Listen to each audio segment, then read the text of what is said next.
welcome back everyone to Three Themes Live. I'm Kris and I'm here with Chantel Bailey from Chantel Bailey Design, and she has designed this beautiful pillow for all of us girlfriends out there, and this is absolutely gorgeous. First thing we're gonna do is we're gonna actually make that petal block that I just pointed out. Okay. We've got our rectangle, and we are gonna just do 2 diagonal lines on these squares that will be our corner. Okay.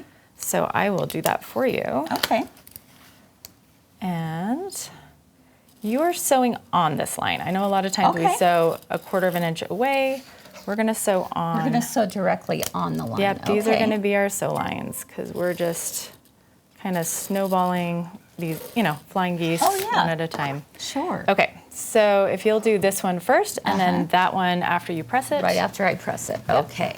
Okay, so I've got a flying geese block here. Do you like to trim the background afterwards, or do you keep the background in? I'm definitely trimming this off now. Okay. And then right up there. Okay, perfect. So we're gonna just do a 1/4 of an inch. So we're doing a 1/4 inch from the seam line. From the seam line, yep. Oops. There we go. It might help if we had a sharper blade in there, right? And I would have normally trimmed that one first just because it makes it just a titch more awkward, but that's okay. It's all right. If you trim this one first, then you'll just have a little less bulk in that point. Yeah, very good point. Okay, and then we're doing, so we've got this part of the flying geese. Now we're gonna put our dark yellow blocks right on top, but we're going to put the diagonal the other direction.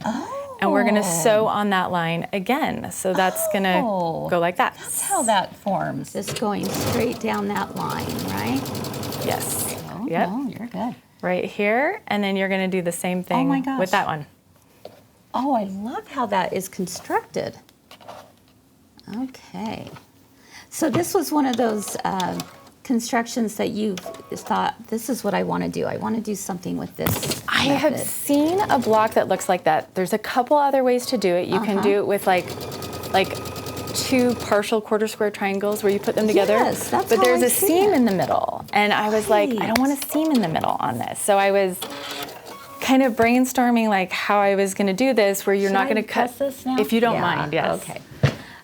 That is so smart. Yeah. So if you could, I was like, I don't want to make it overly complicated. And a couple showed us cutting these tiny little triangles. And I'm like, ooh, that's going to get, like the white now creates those small triangles as you cut them like 2 triangles. Oh my gosh, that is so pretty.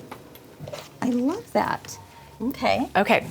So that's one of the tricky ones. Okay. It's not that tricky. Okay. Right? It was not. It was super easy. It's actually really simple. Okay, so we're gonna do it one more time for the stem, and we're gonna do something funny with this too. Okay. So we'll just do... Sew on the line, right? Sewing on the line. Okay. This is just another flying geese block. So what part are we creating right now? This is like this, I'm gonna call it the base of the flower. Okay, yes. Yep. And then one more like that. Okay. So if we take a look right here, you can see this is on one side and this is on the other side, and the line is going in that opposite direction.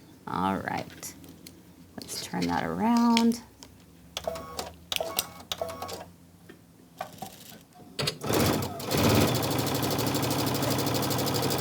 And there we go. All right, and we're gonna add more to this, right?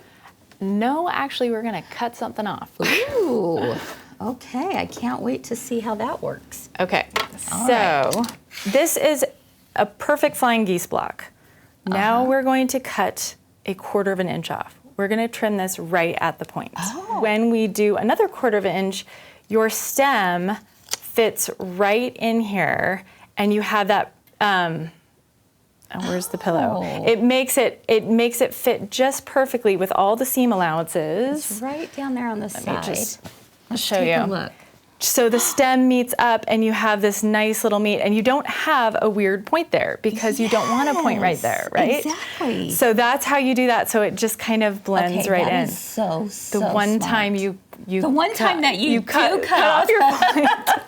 Exactly. That's the only time. Oh so my goodness, I all your love other points, that. you want them. So the only thing about the leaves, and again, this is just sort of like kind of snowballed corners type things, is you just want to make sure you mirror them. So Okay. you don't want to put them on the same corners. So if you lay them out and make sure you're on opposite corners for each one, and I actually think it's the inside corners like this and the outside corners like this, then you'll have your leaf. How about we go ahead and do one of those leaves? Okay. All right, the line's going this way, and the line's gonna go that way, and I have a line drawn here, no line there, but I'll use the guide beam to help me out. So this becomes the leaf. And then we've got a couple half square triangles to make, and that's it. That's it, yeah. It's really, it goes together fast.